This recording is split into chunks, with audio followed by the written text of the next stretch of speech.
ओम शांति। आज की मुरली है, मीठे बच्चे सारा मदार याद पर है, याद से ही तुम मीठे बन जाएंगे। इस याद में ही माया की युद्ध चलती है। मीठे बच्चे सारा मदार याद पर है, याद से ही तुम मीठे बन जाएंगे। इस याद में ही माया की युद्ध चलती है।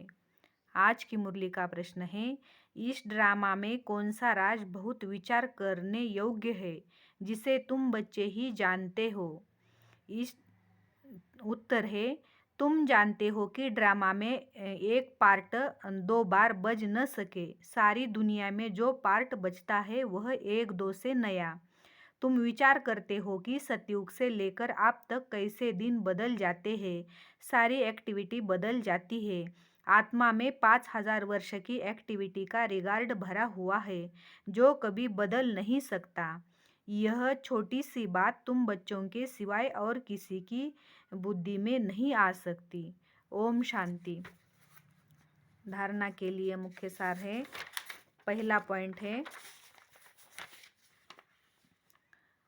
एक बाप की कशिश में रहकर खुशबूदार फूल बनना है।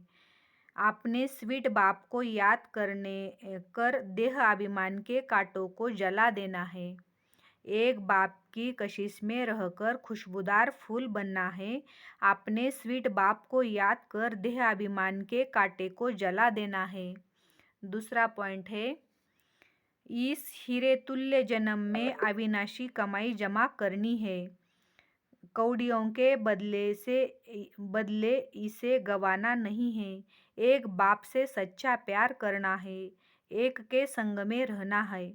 इस हीरे तुल्य जन्म में अविनाशी कमाई जमा करनी है, कौड़ियों के बदले इसे गंवाना नहीं है।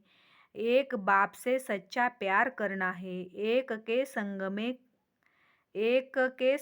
में रहना है। आज की मुरली का वरदान है, ब्राह्मण जीवन में सदा खुशी की खुराक खाने और खुशी बांटने वाले खुश नसीब भव। ब्राह्मण जीवन में सदा खुशी की खुराक खाने और खुशी बांटने वाले खुश नसीब भव। इस दुनिया में आप ब्राह्मणों जैसा खुश नसीब कोई हो नहीं सकता, क्योंकि इस जीवन में ही आप सबको बाप दादा का दिल तख्त मिलता है। सदा खुशी की खुराक खाते हो और खुशी बांटते हो। इस समय बेफिक्र बादशाह हो। ऐसी बेफिक्र जीवन सारे कल्प में और किसी भी युग में नहीं है। सतयुग में बेफिक्र होगे, लेकिन वहाँ ज्ञान नहीं होगा। अभी आपको ज्ञान है, इसलिए दिल से निकलता है, मेरे जैसा खुश नसीब कोई नहीं है। आज की मुरली का स्लोगन है, सतयुग में संगम युग के स्वराज्याधिकारी ही भविष्य के विश्व राज्याधिकारी बनते हैं। संगम युग के स्वराज्य अधिकारी ही भविष्य के विश्व राज्याधिकारी बनते हैं। ओम शांति।